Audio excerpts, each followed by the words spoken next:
parties are present, as well as the defendants. Go ahead, counsel. If I can just have a moment.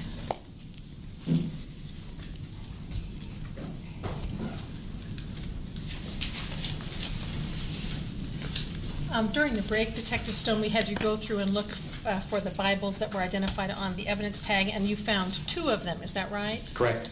And can you tell me what we've marked the second one there?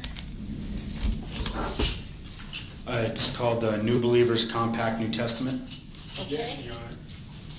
The questions are, again, that they're not relevant and they violate 610. Response? I join that. Judge, I don't see why they're not relevant. They're items that were seized at the scene. Are you moving to introduce them at this point in time? Or? I am not, Judge. Until we establish the foundation through Nate Render, I understood that they objected to foundation before. This, I think, is a new objection. Right. And I'll allow you to have the officer identify them in court here, so All right, you may Judge. proceed. And then there were 2 other books that were in his camp. One is entitled The Rich Man and the Singer, Folk Tales from Ethiopia. Correct. And I'm going to mark that one as 19A3. And then there was a library book in his belongings called, I think you can read on the side, Tales from the Enchanted World, which I'm going to mark as 19A4. Correct. Is that right, sir? And this Tales from the Enchanted World seems to be a children's book, doesn't it? I have no idea. Okay, all right. Your Honor, we'll wait for the foundation with Mr. Render, Officer Render, before we move those into evidence. Finally, among the things that you collected was a videotape from the neighbor that did the original call. Is that right? Yes. Detective Frank Pisano collected it, but yes, it was collected. Okay, and did you actually view that videotape before it was collected? Yes. Tell me about that and how it got made. The videotape you're talking about from Alexander Thixton, he filmed the encounter. It doesn't look like all throughout its entirety, but through various portions of the incident from 2 different types of recording devices. One, I believe, was his phone. Another one was from an actual camera, and it was taken from the balcony in his backyard. Okay, and this has never been seen or put out publicly before, is that right?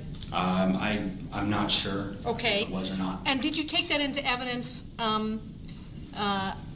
I did not specifically, but it was. Someone did. And you recognize this image, maybe you can't see because it's too little, maybe it's on there, as the angle, at least, of the videotape that Alexander Thixton shot from. Is that right? It's kind of hard to see if we can blow it up. Okay, let me. I don't know if I can do it without playing it. Is the problem? And Your Honor, we don't have this marked. We're going to mark this. Hold on a second. As can you just do the first screenshot there? Okay, I can see it better now. Okay. Is that the angle that Alexander Thixton shot his video from? From what I remember, it looks like the video. Okay, and we're going to mark this as 60A and B, Your Honor. And the first thing I'd like to do is to play the video clip of the shooting from Alexander Thixton's camera as 60A, if we can do that. Is there any objection to the playing of it? It's hard to know exactly if this is the clip, but if it is what Alexander Thixton filmed, there would be no objection. But I can't tell. Okay, it is. I just don't want to blow it up and then have it start playing before you guys get into the right. So I'll accept Mr. McGinn's representation. Okay. Do you have any objection to the playing of it? No, not based on that representation. Okay. Can I just tell you one thing? Yep.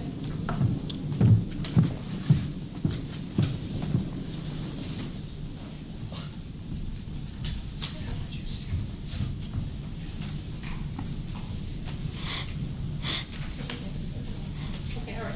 So the first one. So I'm going to play it first in regular speed. Just can't see.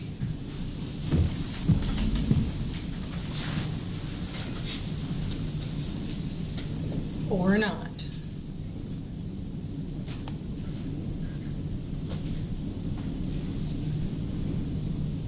And can we turn up the sound too, Judge?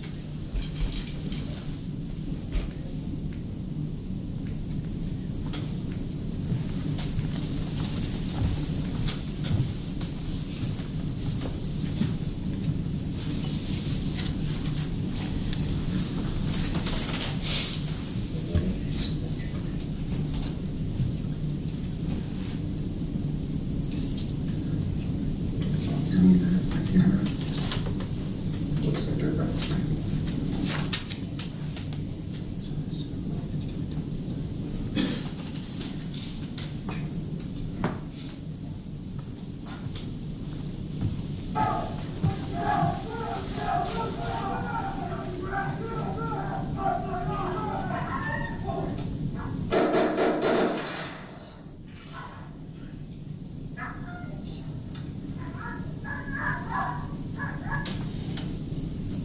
Okay.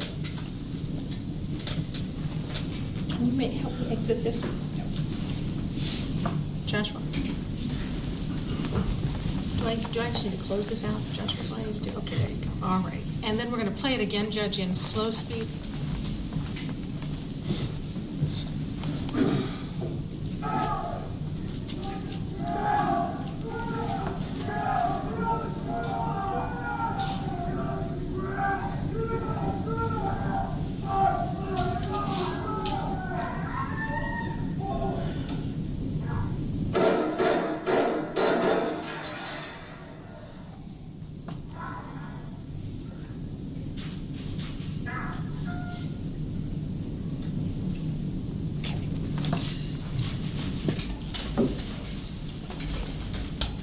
And this is the same tape that Alexander Thixton showed you at the time? Yes. All right. And I think we've moved 60A and B, Judge. If we have not, I will do that now. Any objection to introduction of 60A and B? No, Your Honor. No. 60A and 60B will be admitted without objection. All right, Your Honor, I will pass the witness. Who's going first? Mr. Robles?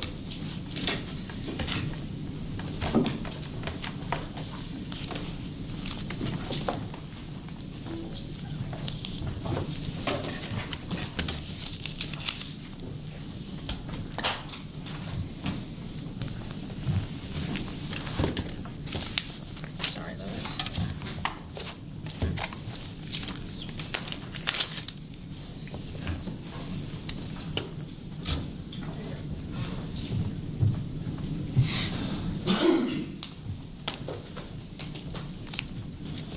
And with the court's indulgence, if you could switch the monitors to the prosecution table.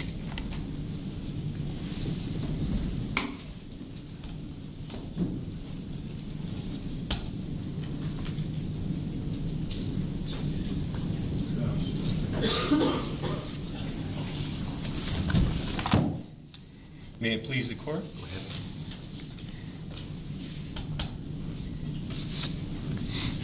As I understand it, Detective Stone, you are the case agent for this matter.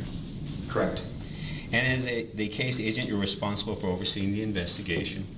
Correct. You're responsible for ensuring that all citizen interviews take place. Correct. You're also responsible for taking the interviews of the officers who actually fire their weapons. Is that right? Correct. And along with criminalistics, it's your responsibility to ensure that all relevant evidence is collected. Yes. As a case agent and as a sworn member of the Albuquerque Police Department, you have the authority to charge a suspect with any crimes uncovered during your investigation. Yes, that's correct.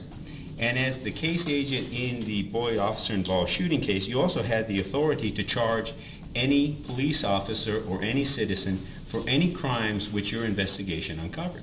Correct. Your Honor, I'm going to object to the relevance of this line of questioning. Response? Your Honor, it is relevant with regards to the assessment of the evidence that was made by this detective and the decisions he made with regards to charging decisions. And Your Honor, this is the exact ultimate issue of fact, and it's also beyond the scope of the direct examination? It does tend to go towards the ultimate issue in this case, which I've already ruled upon. and I don't find the relevance of it, so I will sustain the state's objection and ask you to move on. With regard to your investigation, is it true you obtained a copy of the computer-aided dispatch report? Yes, I did.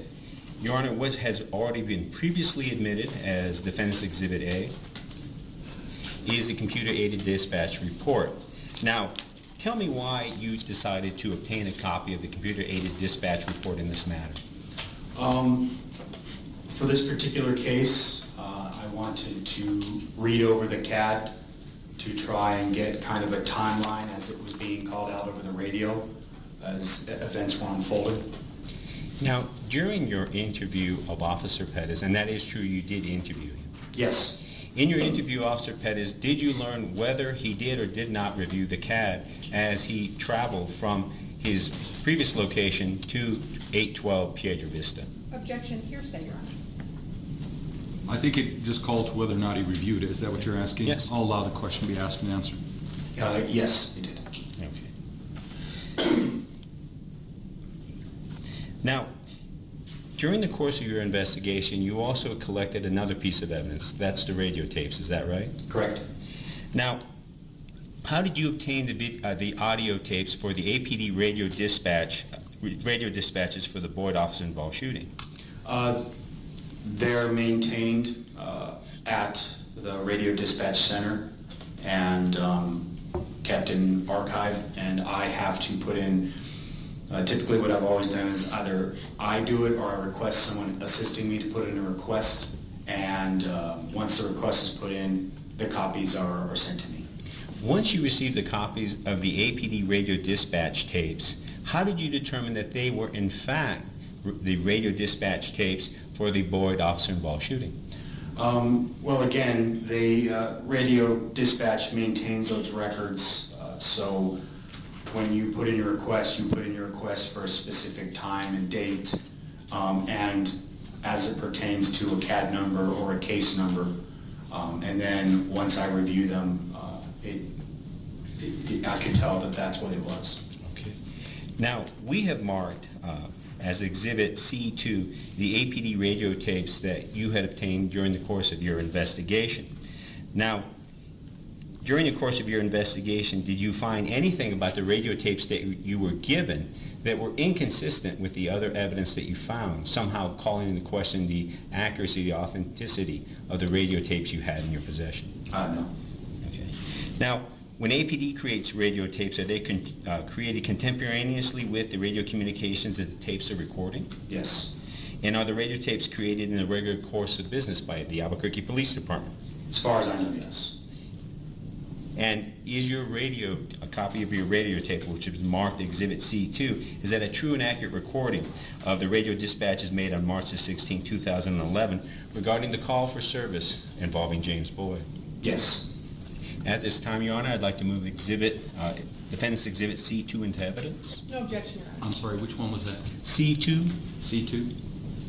In the field. Okay, that will be admitted without objection. Thank you. In the field, how does an officer use radio communications when responding to a call? For a couple different reasons. When an officer is initially sent to a call for service or is calling out his or her location on a particular incident, traffic stop or whatever, they use that to communicate with dispatch, and vice versa. Dispatch uses the radio to communicate with them information about the situation, what's going on, where the officer needs to go, who they need to speak with, what to be on the lookout for. It is also used for officers to communicate with each other in the event that they need to coordinate something, as far as maybe showing up onto what we refer to as a hot call, meeting up prior to going into the situation, things like that. Is it fair to say that officers with the Albuquerque Police Department generally rely on the accuracy of the radio dispatches that they hear? Yes. Okay. Now, during your investigation, again, you interviewed Officer Pettis. Correct. Do you recall whether or not Officer Pettis told you whether he actually heard the radio dispatches while he was en route to the call involving James Boyd? Objection, hearsay, Your Honor. Any response? Your Honor, I'm simply asking if he did hear them. I'm not asking what he said about them. I think it calls for hearsay. I'll sustain the objection.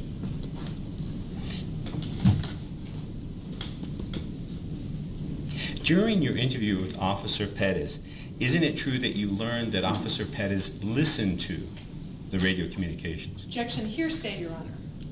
I'm asking for Counsel, an act. It sounds like it's calling for a hearsay answer, so I'll sustain the objection. Let me turn your attention to the 911 call. Now, would you agree with me based on the radio, the CAD, which is Exhibit A, that at about 3:53, Alexander Thixton calls 911 about a man camping in the foothills? Yes, that's correct. Now, what information was relayed about that particular call?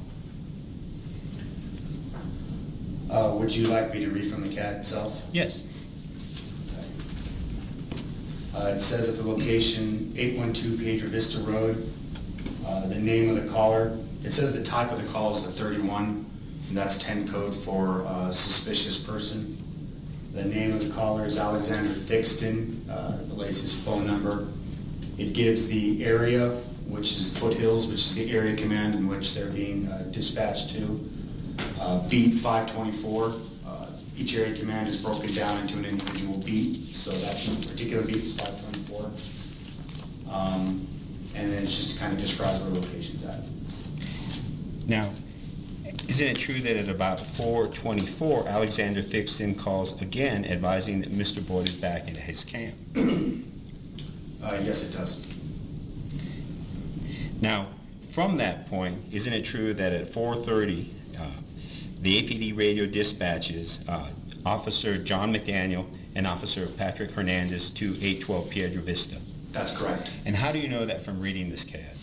It says at 16:30:31, you have you'll see it says DISP, that's dispatch. And across the way in green lettering, it says 1520 Adam, that's going to be the call sign for John McDaniel. It also has his man number, 3275. It states that he is the primary unit right underneath there, the PRIU. And then right underneath that, at 1631:36, in green letters across to the right, 1522, that's going to be the call sign for Open Space Officer Patrick Hernandez with his man number P3394. And then subsequently on this CAD, you learned that dispatch informed these officers that east of 812 Piedra Vista, there was a homeless camp set up in the open space. Is that right? That's correct. And if you would, eliminating or explaining the 10 codes that you find in this particular block of text from the CAD, which is Exhibit A, would you please explain what an officer would read from this and take from this? Absolutely. So what it's saying is east of Piedra Vista, the road itself, in the open space area, that's what we refer to as the foothills area, where people will generally hike and bike. It says approximately 100 yards from caller's backyard, so CLR is going to be the term on the CAD for caller, Alexander Thixton. There is a homeless camp set up at U Mound. As I explained earlier, that is what the mountain you see on the diagram is referred to in that neighborhood. The caller has noticed 2 subjects living in the rocks for the past month. 25 caller, that's 10 code for contact. Basically that the caller wants to speak with the officers in person, and says he can show units where it is, where the camp is. Now, at about 4:41, that's when Officer McDaniel arrives. Is that right? Yes. Okay. And then at approximately 4:48, that's when Officer Hernandez arrives on scene. That's correct. Okay, and that was reflected in the CAD segments that we have shown you. Yes, so whenever an officer either logs on scene himself through his computer or radios over the radio to the dispatcher that they're on scene, because there are 2 ways of doing it, it's annotated right here, on scene, SCN. Okay. Now, during the course of your investigation, Officer Hernandez and Officer McDaniel were interviewed. Yes. In fact, it was Detective Romero and Detective Fredrickson who interviewed Officers Hernandez and McDaniel. Correct. And during your investigation, however, you reviewed the transcripts of the interviews conducted by Officer Hernandez and Officer McDaniel. I listened to the interviews. Yes. Okay. And then you understand from your investigation that Officer McDaniel had a taser camera video which showed the initial encounter with Mr. Boyd. Correct. And you viewed that during the course of your investigation. I did. During your investigation, you also obtained a videotape that was taken by Alexander Thixton, the man who lives at 812 Piedra Vista. Yes. And before you completed your investigation, you reviewed that videotape as well. Correct. During your investigation, did you find any evidence which contradicted the statement given by Officer McDaniel? No. Did you find any evidence in your investigation that showed that there were any kinds of inconsistencies with the statement Officer McDaniel gave you? The statement that he provided, no. Okay. You would agree with me that the evidence your investigation did in fact uncover was consistent with everything that Officer McDaniel said in his interview? Yes. Now, at about 5:04, Officer McDaniel asked to 10-3 the air. Do you see that? At actually 17:01 hours, so 5:01:55. Oh, I apologize. At 5:01. Now, comment is air is 10-3. Would you please explain what that would mean to an officer who's reading this CAD for information? Whenever you see that comment or hear it over the air, when the air is 10-3, that means whoever it's 10-3 for, and what that means, that 10 code means is this air is now secure for the officer or officers who have requested it. The only time that would ever be done is when the situation has now turned into, for lack of better terms, a routine situation or a normal situation into a more tense, leading into a possible volatile situation. And the reason for the air being secured is because the officers may be in a crucial point where they're going to need that radio communication with the dispatcher or other officers, and it doesn't need to be tied up by normal everyday goings-on of police work. Based on your experience, having been a police officer with the Albuquerque Police Department, what is the response that the radio dispatcher undertakes once an officer asks to 10-3 the air with regard to sending other units? Again, that's the biggest thing. Units are to no longer talk on the communications, start sending other officers en route, and then they start trying to gather more information from the officers on scene to figure out what's going on so they can start communicating that out to other officers that are en route. Now, at 5:02, there's a different transmission. Do you see that? Yes, I do. Why is it significant to state on a CAD that a subject is at gunpoint? It's communicating to other officers that may not be there on scene but might be en route that there's weapons involved, or that obviously the situation has arisen to the point where that officer felt that they had that subject at gunpoint. Now, during your course of your investigation, did you ever find any evidence to suggest that Officer Pettis was present during this portion of the encounter with the open space officers and James Boyd? No, he was not. Did you ever find any evidence during your investigation that supported the proposition that Officer Pettis knew firsthand about what was taking place between the open space officers and Mr. Boyd? Objection, Your Honor. I think this is just a way around the hearsay objection. The only way he could have known that is by talking to Officer Pettis. I'll allow the question to be asked, but if it results in an answer that's hearsay, I will disregard that answer. So with that caveat, I'll allow you to proceed. Did you, during the course of your investigation, did you find any evidence that either Officer McDaniel or Officer Hernandez spoke to or communicated with Officer Pettis? No, I did not. From the time of the officer's first arrival at 4:48 until the arrival back up at 5:06,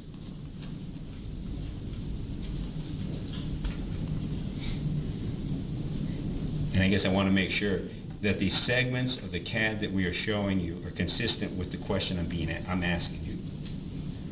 Did you find any evidence showing that Mr. Boyd had threatened the lives of the officers Hernandez and McDaniel? Could you ask that question again? From the time of the officers' arrival, the open spaces officers' arrival, until the time they called for backup, what evidence did you find in your investigation to show that those officers had been threatened by Mr. Boyd? Based on the statements that were collected from them and the video evidence that I viewed. What video evidence are you referring to? The taser lapel camera from McDaniel, Officer McDaniel, and also Officer Hernandez. What is it about your review of those videos, the video of Officer McDaniel and Officer Thixton, that led you to conclude that there was evidence, based on your investigation, that these officers had been threatened? In respects to the video themselves, you don't really see Mr. Boyd the way that the camera is oriented. It was more the audio. It's when Officer McDaniel goes to pat down Mr. Boyd, that encounter happens, and then all of a sudden you see both officers raise their firearms up and immediately begin to withdraw, saying, "Drop the knives, drop the knives, drop the knives." Now I'd like to turn your attention to an exhibit that's previously been admitted, Exhibit E1. Do you recognize the item we have marked as Exhibit E1? Yes, I do. What is that? It's one of the knives that was photographed up where James Boyd was located. What did your investigation tell you about how that knife was used by Mr. Boyd? It was used to threaten officers. I'd like to show you yet another exhibit, Exhibit E2, which has previously been admitted by this court, and ask you if you recognize it. Yes. What is it? It appears to be the knife now just being measured out by one of the criminal assistant detectives. Is the picture that's shown as Exhibit E2 consistent with the interviews that you reviewed regarding the weapon with which Mr. Boyd was armed? Yes. I'd like to show you yet another exhibit, Exhibit E3, which this court has previously admitted. Do you recognize what is shown in Exhibit E3? Yes. What is it? It's the second knife that was located at the scene near where James Boyd was located. How do you know that Exhibit E3, which is marked as K3, is different than Exhibit E2, which shows K1 as the evidence marker? Because of the evidence marker itself. So we know from the photographic evidence that these are in fact two knives, not simply photographs of the same knife. Correct. Then I'd like to show you Exhibit E4, which has already been previously admitted by this court. Do you recognize this item? Yes. And how do you know that the photograph that you're seeing, which is marked Exhibit E4, is different from the knife that we had previously shown you as Exhibit, I believe, E2? Again, the indication that it's from K-3. Now, turning your attention away from the weapons Mr. Boyd used to the dispatch of the backup officers. Now, you would agree with me that what the CAD helps you do as an investigator is identify basically the timing or the times at which different officers arrive. Correct. Now, you would agree with me that from the CAD report you learned that at about 5:02 the APD radio dispatcher dispatched Sergeant Carpenter, is that right? Yes. And he also dispatched another officer. Who is that? Officer Christopher Wetterland. So if you are an officer who's reviewing this particular entry, what does that tell you about APD's response to the situation identified by the open space officers? The situation obviously was arising to the level where they believed a supervisor was needed on scene. What's significant about sending a supervisor versus just simply an officer, a P2, a PC1? I believe within the department, whenever a situation appears that it's going to turn into something, again, possibly volatile or not just a normal, everyday, mundane situation, a supervisor sent out there to kind of be in charge of the thing, command and control, give out orders, and kind of land a plan, kind of be the person to sit back and look at the situation in its entirety when other officers may have to be right up front confronting whatever's going on. So if an officer reads this on a CAD, would it be fair to say that APD, the way that it runs its operation, another officer should understand what it is you just testified to? Yes. Now, at 5:04, you would agree with me that the Albuquerque Police Department dispatched yet another officer. Yes, Officer McCall-Monet. What is significant about, based on your investigation, what is significant about Officer Monet's role in this particular incident involving James Boyd? He was identified on scene as a CIT officer and began creating dialogue with James Boyd. Okay. Now, at 5:08, that's when Sergeant Carpenter arrives. Is that right? Correct. And what you then also have is a series of other officers arriving on scene. At about the same time, that's when Officer Wetterlin also arrived?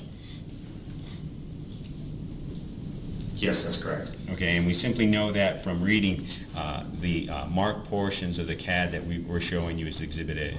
Yes, so although their names are not present on the 1709-17 where it says on scene, their call signs are present.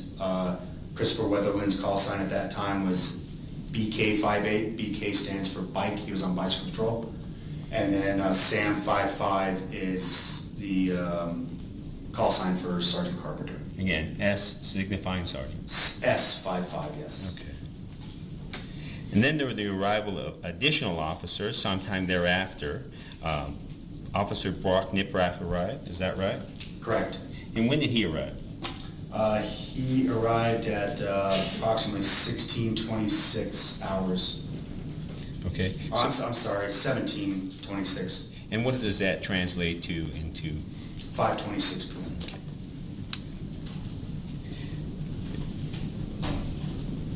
And you would agree with me that Sergeant Carpenter and all the other responding officers, Monet, Niprath, Rogelio, and the other officers who responded, stayed with Mr. Boyd until 6:17 p.m.? Yes. And you know that from reading the CAD. How do you know that from reading the CAD? Well, it's based off two things, the CAD and also it was put out over the radio. Now, during the course of your investigation, you would agree with me that Sergeant Carter and all the other responding officers, that first wave of field officers, were all interviewed. Yes, they were. And during the course of your investigation, you listened to the interviews of Sergeant Carter and all the other responding officers. I did. Now, you also had the opportunity of reviewing a whole host of taser camera videos taken by all of the officers except for Officer Monet. Is that right? Correct. Officer Monet did have taser footage, but it was later in the incident, not what you're talking about right now.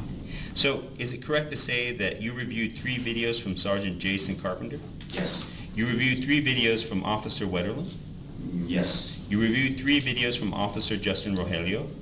Yes. You reviewed 2 videos from CIT Officer Brock Niprath? Yes. You reviewed 2 videos from Officer Patrick Hernandez? Yes. And then you said there are taser videos from Officer Monet, but they're not of the time in which he was negotiating. Is that right? Correct. Now, during the course of your investigation, did you find any evidence which challenged the accuracy of any of the statements made by any of the officers, Sergeant Carpenter, or any of the other first responding officers? I'll object, Your Honor, on hearsay and best evidence. The best evidence is the videos themselves. In response?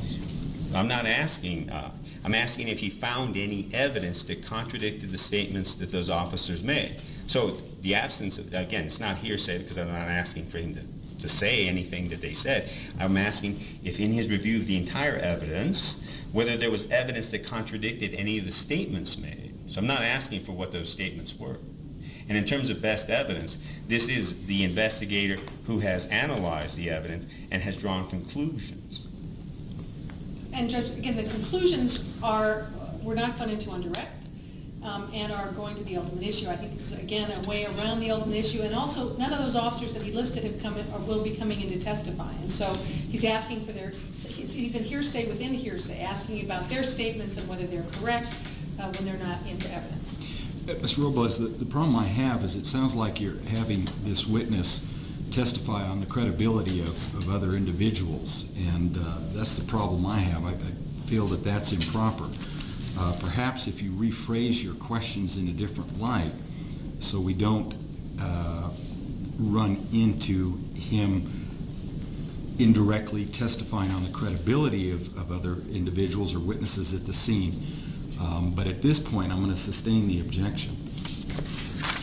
During this investigation, during the course of your investigation, you would agree with me that you reviewed all of the evidence we previously reviewed. The interviews, the video or the taser camera videos taken by these officers, correct? Correct. Would you please identify for me evidence that you found in your investigation that contradicts the statements made by the officers, Sergeant Carpenter, Officer Monet, Officer Niprath, Officer Rogelio, Officer Weatherly? Same objection, Your Honor, and also that it's compound as well. I'll allow the question to be asked in that form and allow him to answer it. Overruled. You're going to have to ask it again. I'm sorry. During the course of your investigation, did you find any evidence which was inconsistent with any of the statements made by Sergeant Carpenter, Officer Monet, Officer Niprath, Officer Rogelio, or Officer Weatherly? And I'll object again, Judge. I think he's now changed it enough, so now he's put it back into being a credibility question. What I'll do is I'll allow the question to be asked and answered at this point in time. I would advise that let's try to stay away from this witness commenting on credibility of other people at the scene. He can answer this question. I'll allow him to do it. No, I did not. Now, during the course of your investigation, did you find any evidence to show that Officer Pettis was involved in any way or present at the scene where Sergeant Carpenter and the other officers dealt with Mr. Bull? No, I did not. Did you find any evidence to show that there was any direct communication with Officer Pettis by Sergeant Carpenter or any of these officers who were at the scene? No. And you would agree with me based on your investigation that Officer Pettis was not involved in this incident until much later? Correct. Now, during the course of the investigation, you would agree with me that Sergeant Carpenter and his fellow officers tried to work with Mr. Boyd for approximately an hour and 10 minutes? Yes. And you would agree with me based on your investigation that Sergeant Carpenter, Officer Monet, attempted to talk and negotiate with Mr. Boyd for all that time? Approximately, yes. Now I'd like to show you a photograph which was previously admitted as State's Exhibit 27A. Now, previously, and correct me if I'm mistaken, you stated that this is a photograph of Officer Monet. Yes, it is. Now, you also testified that you had been trained as a CIT officer. I have been, yes. And would you agree with me that in the course of your CIT training, the first principle is officer safety? Yes. So that before you can ever negotiate with a person who is in crisis, who is suicidal, who is mentally ill, the first thing you have to ensure is the safety of yourself and your fellow officers. Objection, Your Honor. I'm going to object, but this is beyond the scope of direct examination. Is now getting into training issues which we didn't ask him about, and I think it's improper of this particular witness. Your Honor? I'll allow the question to be asked and answered. Overruled. And you would agree with me that it is consistent with your training that you can attempt to negotiate with a suspect armed with a weapon such as Officer Monet is armed. Yes. And the reason for that is that just because you're trying to talk to a subject who is in crisis, that doesn't mean that you have to sort of forfeit the ability to protect yourself. That's correct. And you would agree with me that Officer Monet's weapon system is a show of force. Correct. You would agree with me that a weapon such as that compared to a handgun is a much higher show of force. Yes. And yet that is still consistent with APD training, that a CIT officer can be armed with an AR-15 such as this and not be inconsistent with the training you received. Yeah, that's correct. Now, you'd agree with me that in addition to the use of, or having weapons such as what Officer Monet was armed with, there were also additional less lethal tools available to Sergeant Carpenter and the other officers there. Yes. And you'd agree with me that about 5:08, a radio operator notes that Sergeant Carpenter and Officer Wetterlin are on scene. And what are they on scene with? It says that they are on scene with less lethal. Why is that important to communicate to responding officers? It allows other officers to know that now other less lethal means have arrived on scene. It's also letting the supervisors know that less lethal options are now being brought on scene. It's just kind of letting everybody be aware as to what's going on and how the situation is unfolding. Based on your investigation, what less lethal tool was brought to the scene? Beanbag shotgun. Who brought it? Initially, Sergeant Jason Carpenter brought the beanbag shotgun, and as he was walking up the hill to meet with the open space officers, he passed it off to Officer Christopher Wetterland. Based on your training and experience, why would a sergeant relinquish a less lethal tool to an officer? Well, a sergeant has a lot more duties that he has to perform while on scene, so he shouldn't be tied up with having the less lethal option, that, you know, because he might have to step back and make a phone call to other superiors or other resources. He should be the one communicating on the radio requesting additional resources. Now at about 5:11, the operator notes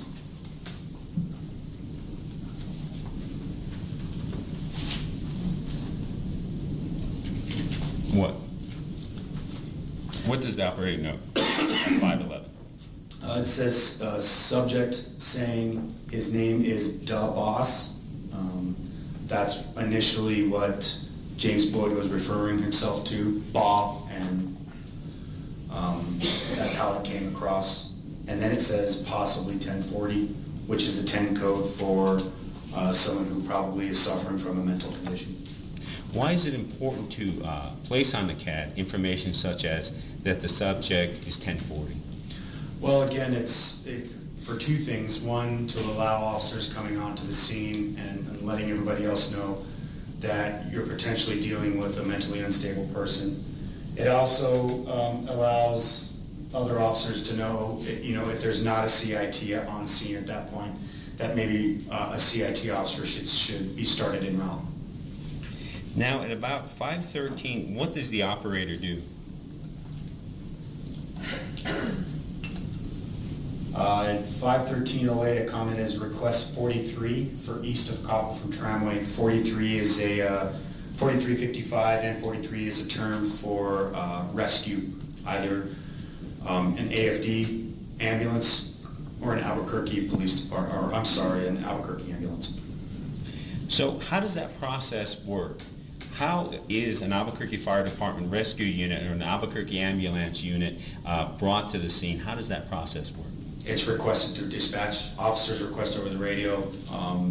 So a transmission would sound like, would you send me 4355 to my scene? So that's basically requesting, would you send rescue in an ambulance to my scene?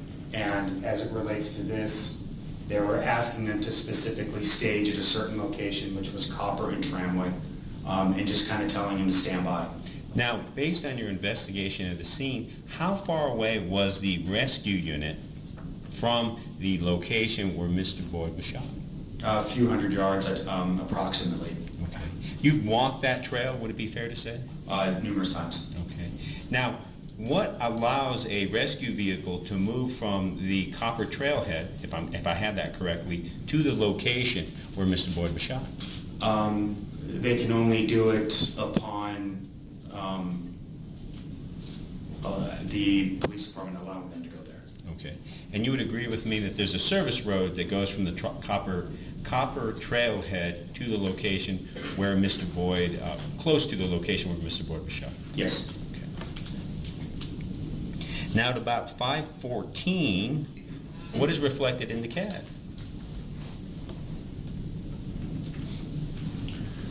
The comment says that CIT is on scene and contacting male subject. Male is not listening to commands, still talking to male. Now let's go ahead and break this down. We do all know, I think by now, what a CIT officer is, or CIT is. Correct. Now, you would agree with me that based on your investigation, you know that Officer Monet was the officer who was conducting the negotiations with Mr. Boyd. Correct. And that Officer Brock Niprath is also a CIT officer. Is that fair to say? Yes. And you would agree with me that based on your investigation, Officer Niprath simply served as lethal cover during this encounter? He was a cover officer, correct. There was no evidence to show that Officer Niprath used his negotiation skills with Mr. Boyd during this encounter? No. Now, with turning your attention to what happened at 5:14, what is the importance of letting field officers and other officers know about the, I guess, progress in negotiations with Mr. Boyd? Again, it's just that, letting them know how the situation is unfolding, so if something happens, there's no surprise to other officers. You know, sometimes communication is the best tool you got in certain situations. Based on this CAD and this section that I'm pointing to, are you able to determine who made that assessment? It says that the comment came from Sam 55, which was Sergeant Carpenter. Now, did you look at did you listen to the radio transcripts to ensure that the radio transmission is in fact consistent with what's on the CAD? Yes, it was Sergeant Carpenter, heard over the radio say that. Now, at 5:22, there's a different request made, and I'm going to ask you about that. First of all, who made the request? For the, in particular to this, Yes. He refers to it as a taser beanbag. He does that several times. Sergeant Carpenter made that request. And to be clear, based on this CAD report, are you able to determine that Sergeant Carpenter asked for someone that was armed with a taser beanbag? Yes. And again, we know that to be a taser shotgun or an X-ray. Correct. Now, based on your investigation, why was a gang unit detective requested? It's typically known throughout the police department that the only department personnel who have taser shotguns is tactical and at that time SID, Special Investigative Detectives from either the gang unit or the rope unit. Regular field officers like the ones that were on scene do not have access to that less lethal option. Based on your investigation, what did you find out about how Detective Sandy took the call and essentially went en route to the location where Mr. Boyd was located? Objection, hearsay, Judge. Again, counsel, the way the question's asked, I feel like it could possibly end up in a hearsay answer unless you can phrase it in a different fashion.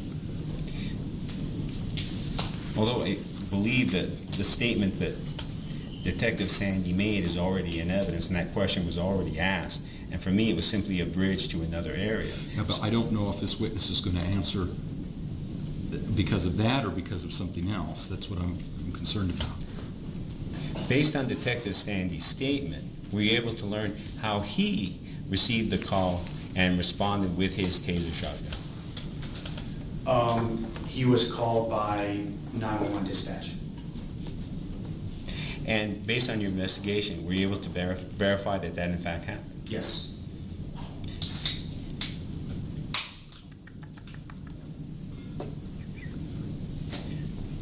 Now turning your attention to 523.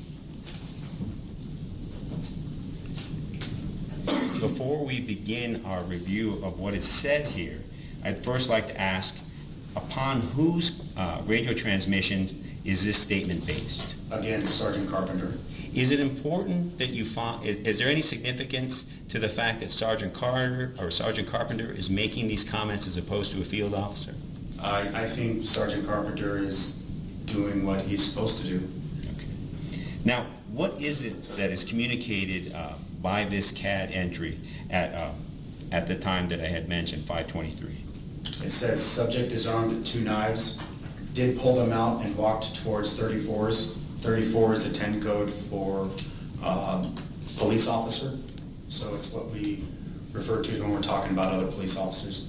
Is not being reasonable. Male was advised not to pass a certain point or he would be beanbagged.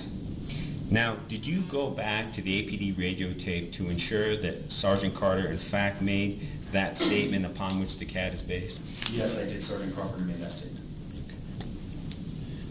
As an investigator, what does this information tell you about the nature of the criminal activity you would be investigating? It would indicate that he possibly committed a crime against an officer, and that, yeah. When you say he, who do you mean? Well, the subject that they're referring to is James Boyd. Turning your attention to a minute later at 5:24.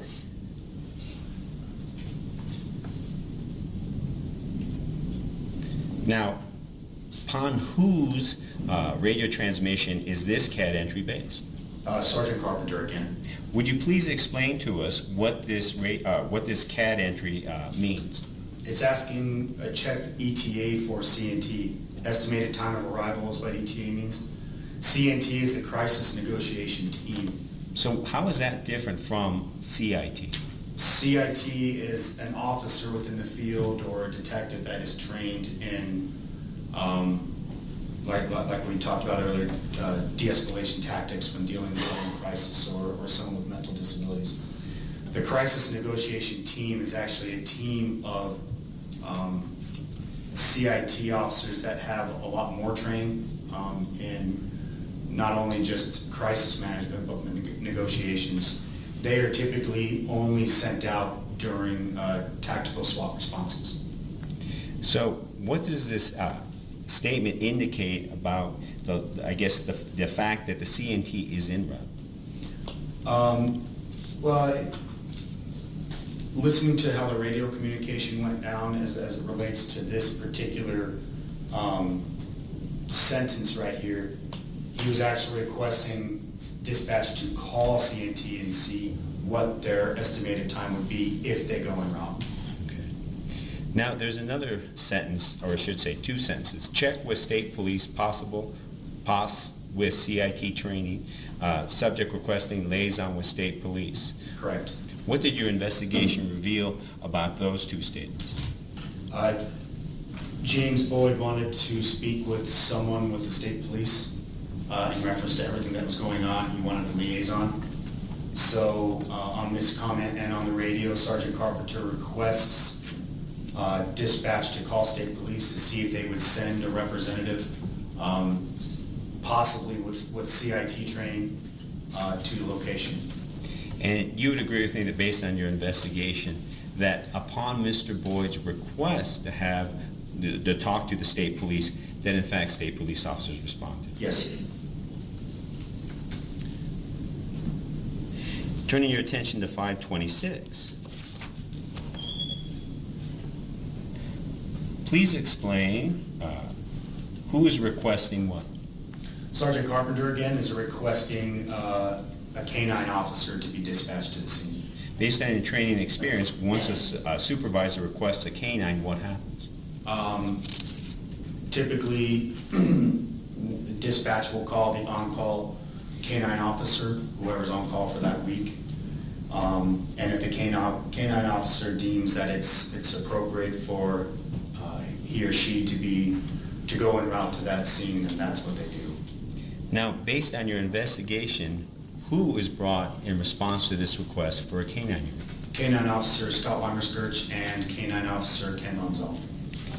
So it'd be fair to say that Officer Scott Weimerskirch and Officer Ken Ronzone did not self-deploy, that is, voluntarily choose to go to the call. Correct. They were directed by dispatch to answer the call. Correct. Now turning your attention to 5:59 p.m.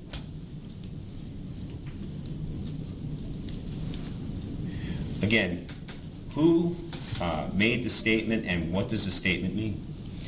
Again, Sergeant Carpenter made a statement that state police, it says state PD went 5-6. That is 10 code for they arrived on scene. 25ing, again, that means contacting with subject, and he's stating, but no progress made. Turning your attention to 6 o'clock.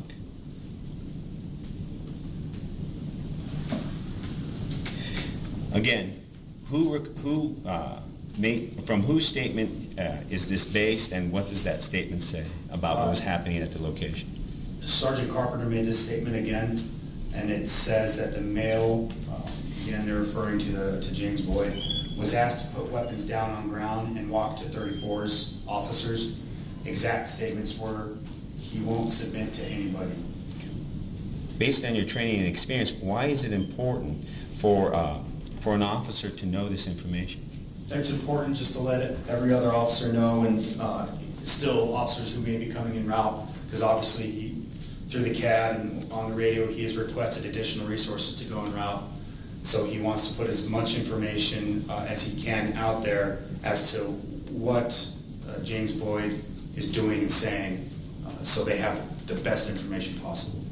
Now, did you verify that if Sergeant Carpenter in fact made the radio dispatch upon which this CAD statement was based? Yes, he did. And is it true that this CAD statement is consistent with what is on the APD radio dispatch tape? Yes, it is. Now, turning your attention to 604.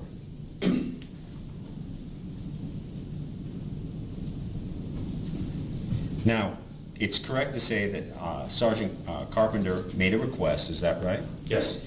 And if you would, please explain this request.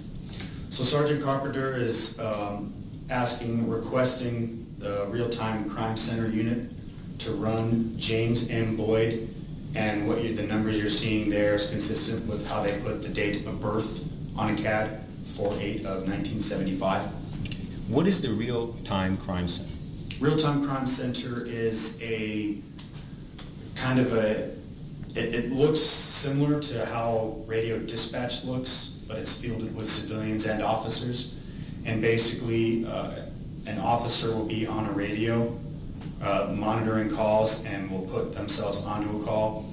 And when a request like this comes out, they will start through the use of police resources looking into the history of James Boyd. So what happens when an officer asks for certain information to be done? What does the RTCC do, or the Real-Time Crime Center do? Trying to give the officers as much information as the person as possible that they might need for their own safety and the safety of others as it relates to criminal history, any possible CIT background, which I'm saying mental health issues, whether or not they've ever been committed or been incarcerated, if they've ever attacked officers in the past, if they have, what kind of weapons that they had used. They try to be as detailed as possible. Now, turning your attention to 615. It would be fair to say that Sergeant Carpenter yet made another statement, or a statement on the radio that was turned into a CAD statement. That's correct. And what does that CAD statement say? It says subject made statements he would not put down his weapons, stated that if 34's officers went any closer that somebody would get hurt, and that he was too military trained to be the one to get hurt. Why is it important for Sergeant Carpenter to have this information first aired on the radio and then placed in the CAD? It's communicating to other officers who are on scene or en route that the subject is armed and he's not willing to disarm himself. And he's also putting out that the subject is making statements that, he's willing to hurt the officers if they come near him. So it's just putting out the threats that are being put out, so officers are aware of it. Now, turning your attention to another CAD entry at 617. What do you learn about the change that's taking place with regard to the field services officers who are addressing Mr. Boyd's crisis? So the call sign you see here, 729, that's going to be Jeff McFarland, SWAT officer Jeff McFarland. He's one of the first SWAT officers on scene, and he's actually instructing the field officers to put a perimeter around the base of the hill and conduct a tactical withdrawal of officers, 34s. We'll be sending 34s officers to block north and south PED traffic. PED is just short for pedestrian traffic. In your review of the APD radio tapes, did you find a radio transmission that was consistent with and supported the entry of the CAD statement you just described? Yes. Now, in your investigation, did you find any evidence to suggest that Officer Pettis was involved in any way with the decision made by Officer McFarland to move the officers, the field services officers, away from Mr. Boyd and place them on outer perimeter positions? No. During the course of your investigation, did you find any evidence to suggest that Detective Sandy had any role whatsoever in the decision to move the officers, the field services officers, away from Mr. Boyd and to outer perimeter positions? No. Is it fair to say that based on your investigation that the one person who's responsible for that decision is Officer McFarland? Yes. Now, you would agree with me that Sergeant Carpenter and the other responding officers worked with Mr. Boyd for approximately an hour and 10 minutes. Approximately. Yes, and you know that from reviewing the various taser videos taken by these officers. Yes. Now, there came a point in time in which the other officers began to arrive, the rope officers and the tactical officers. Is that correct? Correct. Now, would you please, before we get there, would you please identify for me who began and made the request to have the K-9 tactical and rope officers arrive? I'm sorry, you're saying who requested it? Who? Yes. Sergeant Carpenter. Okay. Now, you would agree with me that at about 5:56,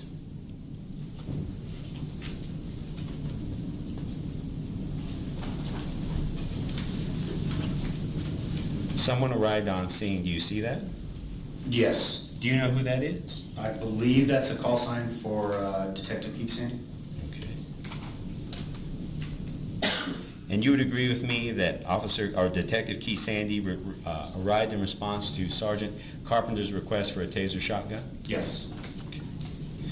And at 6:16, who arrived? That is the call sign for Officer Scott Wimmerskirch. Now, you would agree with me that Officer Scott Wimmerskirch arrived in response to Sergeant Carpenter's request for a K-9 officer? Correct. Okay. Now, you would agree with me that shortly after 6 p.m., a series of other tactical and K-9 officers arrived. Is that right? Yes. And that would be Officer Ken Ronzone, correct? Correct. Rope Acting Sergeant Rick Ingram, Yes. SWAT Officer Jeffrey McFarland, Yes. and then ultimately SWAT Sergeant James Fox. Yes. Now, you would agree with me that Officer Dominique Pettis did not arrive on scene until approximately 7:15 to 7:20. Approximately. And you would agree with me that during your investigation you found no evidence to suggest that Officer Pettis arrived before that time. No. And you'd agree with me that you found no evidence in this case to suggest that prior to his arrival, he was in any way involved in any of the decisions being made by the officers who were already there? No. Because you said it, no, I guess I should ask. It'd be fair to say there was no evidence of that. Correct. I did not find any evidence that he was there. Okay.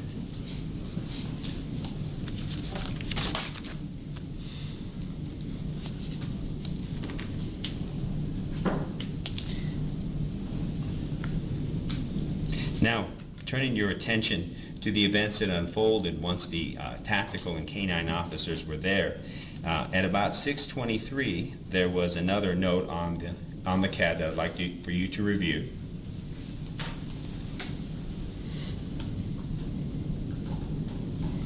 Do you see that? Yes, I do. Okay. Who is the source of the information that's listed in this CAD?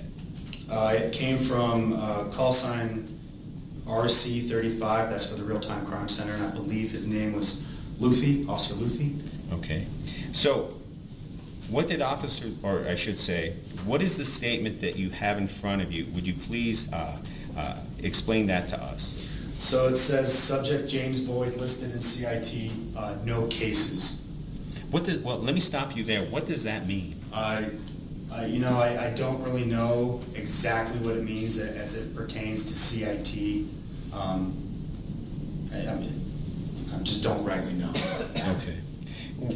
Based on your training and experience, how would an APD officer interpret that statement? It appears that he has no open cases with CIT. Okay. Now, I interrupted you, and I apologize for that. You were going forward to talk about the rest. It says James has an extensive criminal history of aggravated battery on peace officers in various jurisdictions, including Albuquerque. It has been reported that he is a paranoid schizophrenic. He is a transient that is known to frequent public libraries. Use extreme caution when contacting James. Why is it important to provide the information you just read to a responding officer? It all relates to one's safety. Letting an officer know, this individual has attacked officers in the past. He does suffer from mental illness, so you may want to approach him a little bit differently than, say, someone who doesn't. And then, use extreme caution when contacting James. It's obviously telling an officer, be very careful when you're contacting him. Use caution. Okay. Turning your attention to a transmission or a CAD transmission that occurred at 6:30 p.m. Again, who is the source of that transmission, and what is that information that's in the transmission? Again, it's the officer at the Real-Time Crime Center, Officer Luthi. It says in web query I've located numerous 16s. Well, let me stop you there and ask about what is a web query? It's just an actual database that the police department can use to look up criminal history, kind of like looking up cases for the DA's office or something like that. Okay. And again, I interrupted you. If you would, please proceed with explaining what it is that's identified in this particular CAD entry. Sure. So 16s, it's the 10 code for arrest. So numerous just arrests for criminal damage, that's aggravated battery against MDC 34. So that's a Metropolitan Detention Center guard officer, and then it lists the case number in which they're talking about. What is is that like a hyperlink? It's if you were to look up that case number, take that case number to APD records, you would find the report in which they're referring this to, the aggravated battery against an MDC officer. And then I interrupted you. After that it says and APD? And APD 34's officers, and again, it details the case number. Okay. So it is made known that there are aggravated battery cases against Albuquerque Police Department officers which Mr. Boyd has committed. Right, and the RTCC is putting the case numbers on the call because officers do have the ability with their computers to pull up those past incidents and see what happened then. Now, it begins with 40, and what does that say and what does it mean? 40 TOT, so that's going to be a mental health transport to a hospital for attempting to unlawfully enter a military base. And again, it lists the case number of when that incident occurred.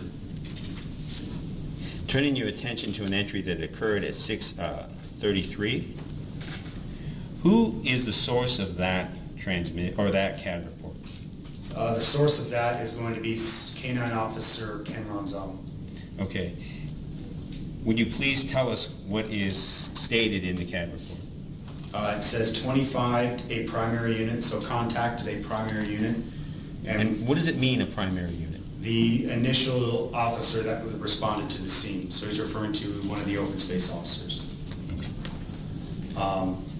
Officers 25 contacted subject. Subject was non-compliant, refusing to show his hands. When officers attempted to 25 contact and pat subject down, pulled one a knife and threatened them in a threatening manner. Also made threats to 27-1 them. 27-1 is the police code for homicide. Subject is armed with 2 knives, which are open in his front pockets, and did show them more than once. So, and threatened them in a threatening manner, also made threats of homicide against the officers. Is that a fair statement? Yes. Again, 27-1 is the code for homicide, so I'm not saying that he used the word homicide, but that's just how he's making it known to other officers he's threatening to kill them. Now, did you review the APD radio dispatch tapes to determine that if in fact Officer Ronzone made the radio dispatch upon, and that is consistent with the statement in this CAD? Yes, he did. Turning your attention to 6:59 p.m. Who is the source of this particular CAD entry? 754, that's going to be K9 Officer Scott Weimer's. And what is the statement that we read in the CAD? Says subject still highly irate. Talks about 27-1ing again. He's referring to killing officers, 34s, and making other 1040 comments. So by the term code 1040, he's saying that he's making comments that are possibly delusional. Okay. So not only is Mr. Boyd stating that he is going to kill officers, but he's also making delusional comments. Is that fair? Yes.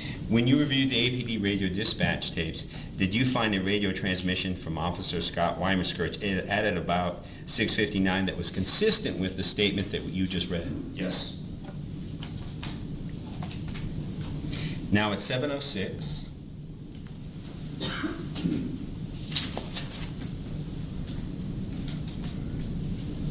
Who is the source of this particular CAD entry? 754 again, Officer Scott Weimerskirch. And what does he relay? He relates that negotiations are not productive. Turning your attention now to the entry at 7:13 p.m. Who is the source of this particular CAD statement? The source of that, it says 840 Adam, that would be rope detective Rick Ingram. Now, you would agree with me that the CAD statement is subject is highly agitated, keeps pulling knife out of right front pocket. That's what it says, yes. And this is, of course, all of this information that, all of this information is consistent with what your review of the APD radio tapes stated. Correct.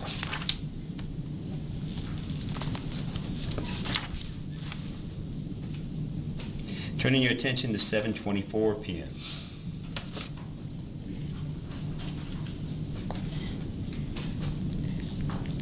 Who is the source of that statement? So on the CAD it says 756, Officer Ken Ronzone states this. However, when I did review the radio, it sounded as though the transmission came from Officer Scott Weimerskirch. Okay. So based on your review of the APD radio tapes, you believe that the statement, that the statement made in the CAD at this time came from Officer Weimerskirch, not from Officer Ronzone? From what I can recall, yes, I remember this being kind of one of the really only inconsistencies from the radio to the CAD as far as who said what. Okay. And you would agree with me that what Officer Weimerskirch said on the radio is basically, subject wants to get his bags and walk down the hill, is not going to be compliant with commands? Yes, that's what it says. And although it says hall, the radio, it sounds like he says hill. Okay. Turning your attention to 7:28.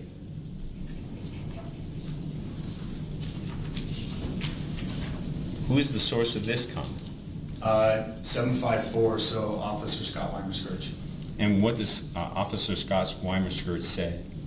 It says subject not compliant with 34's officer's commands, wants to walk downhill with his bags. Is that consistent with the radio traffic that you heard? Yes, it is.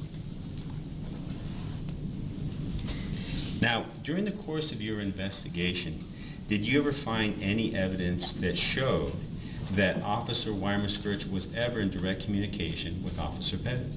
No. You would agree with me that there is no evidence that you found that shows that Officer Weimer-Skirch ever had any direct communication with Officer Pettis? Correct, there is none. You would agree with me that there is no evidence that shows that Acting Sergeant Scott Ingram ever communicated directly with Officer Pettis? That's correct. And you would agree with me that there is no evidence that you found that shows that Detective Keith Sandy ever directly communicated with Officer Pettis?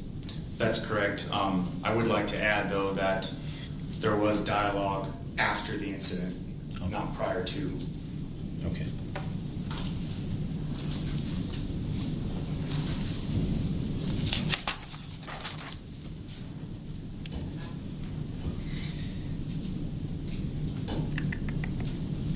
Now, you would agree with me that, based on your investigation, that Officer Pettis arrived at about 7:15, 7:20? Approximately around there, yes. Okay. And you would agree with me that the incident began with the arrival of Officer McDaniel and Officer Hernandez at about 4:30? Yes. And you would agree with me that the shooting occurred at or about 7:30? Correct. You would agree with me that the officers talked and negotiated with Mr. Boyd for approximately 3 hours? Approximately. And that Officer Pettis was only present for approximately 15 to 10 minutes before the shooting happened? Correct. Now, during the course of the investigation, you interviewed Officer Pettis. Yes. You asked Officer Pettis to give an interview, Yes. and you tape recorded that interview. I did. You have subsequently listened to the interview you took of him. I did. And in the course of listening to that interview, do you believe that your tape recording of Officer Pettis' interview was a fair and accurate representation of what he actually said to you? Yes. Now, you would agree with me that the interviews that you conduct are created by APD detectives in the regular course of their business? Yes. That part of the duty in your investigation was to make a record of Officer Pettis' interview? Yes. And you fulfilled that duty by creating a digital tape recording of that interview? Yes. Now, you would agree with me that the Albuquerque Police Department, in the regular course of their business, keeps those interviews in its records? Yes. And we have marked, as Officer Pettis' interview, Exhibit A, CA, I apologize,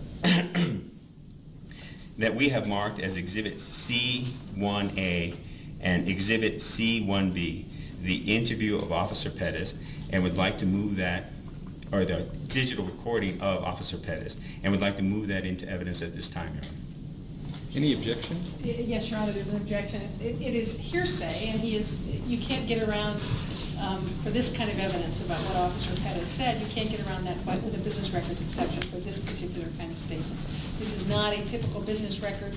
If it was the reverse, and the state was trying to get in a statement taken of a witness during an investigation in a case without calling the witness, we would not be allowed to get that into evidence under the business records exception to the rule, Judge. And so it's an improper use of the business records exception. It is still hearsay, and it cannot come in.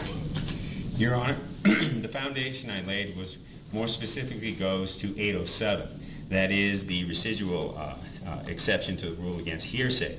And again, the statement is offered as evidence of a material fact. And again, nothing is more material than what it is that Officer Pettis thought about his decision to use deadly force. It's more probative on point for which it is offered than any other evidence which the proponent can produce through reasonable efforts. Again, to do it otherwise would jeopardize my client's Fifth Amendment right to self-incrimination. And the purpose of the rules and interests of justice are best served by this court allowing into evidence Officer Pettis' interview. Judge, if he's using 11807, the residual exception requires notice to opposing counsel of the intent to use this statement. We have never received notice until this moment of the intent to use this statement, and that is a requirement of the rule. People do have a Fifth Amendment right not to testify, but they do not have a right to get in their hearsay statements so they can avoid testifying. Let me just ask one question now. These statements are part of the actual police report Yes. itself, is that correct? Yes. Okay. Counsel, I'm going to sustain the state's objection, not allow it at this point. I believe it is hearsay, and I'm going to exclude it.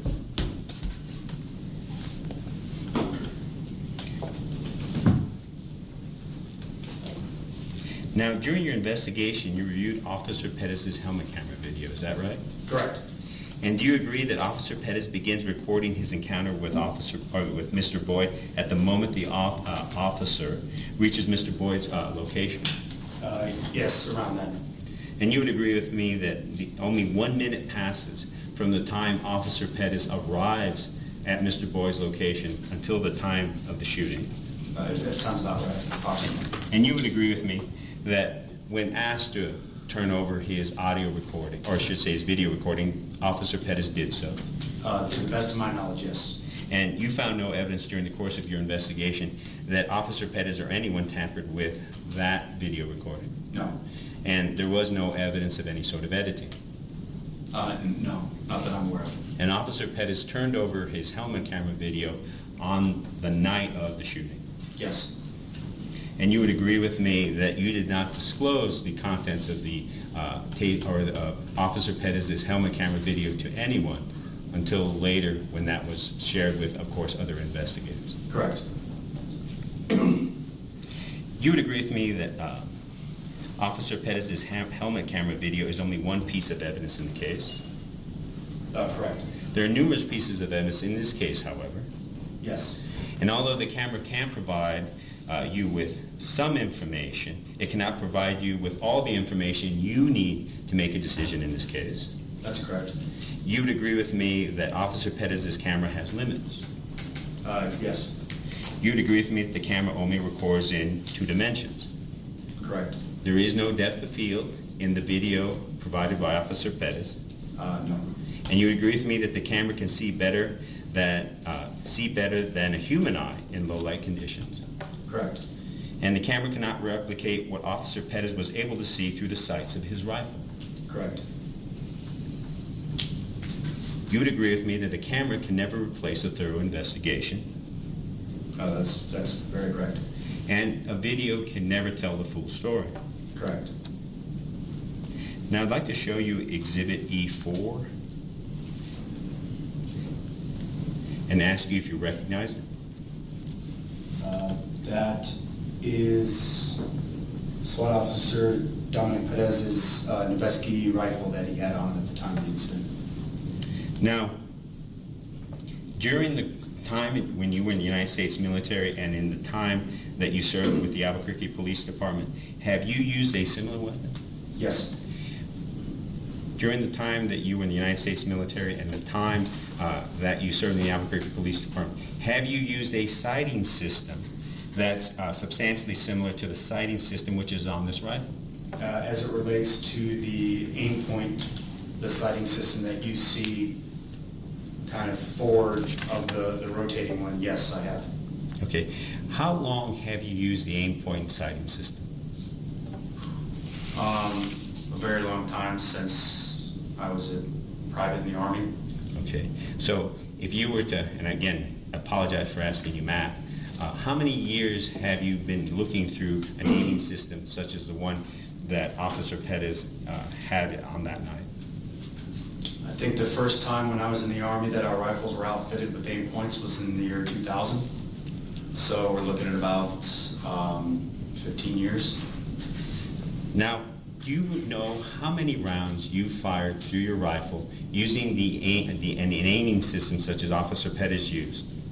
I can give you a ballpark number. Okay, what is that? It would be anywhere between probably 500,000 or more. Okay. We shoot a lot. Based on your training and experience, what is the difference between what you can see with your eyes versus what you can see through a naming system? Your Honor, I'm going to object. This is beyond the scope of direct, and is an attempt to try to make this witness an expert in this particular gun, and he was not called as an expert witness.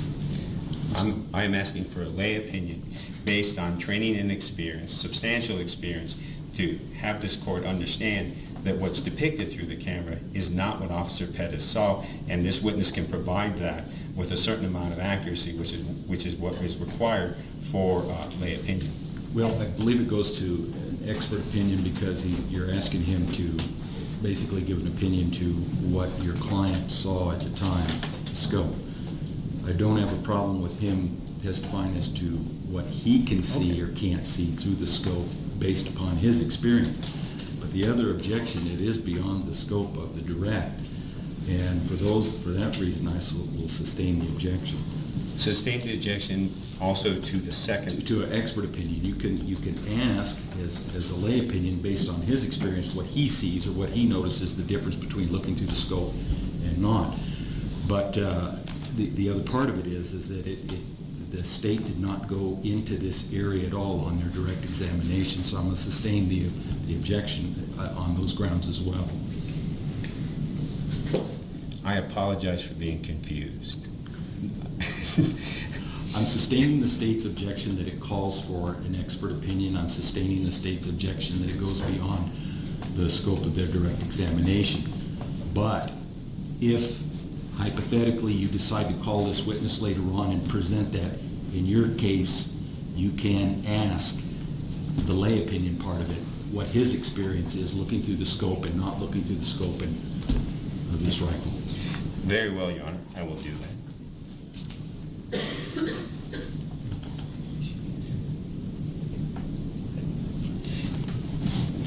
During your investigation of this incident, did you uncover any evidence that shows that James Boyd ever attempted to surrender?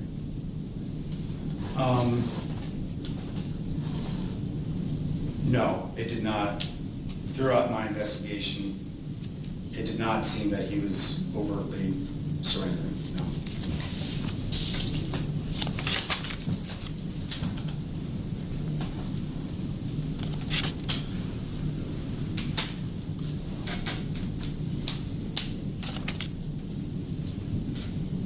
May I take a moment to confer, Your Honor?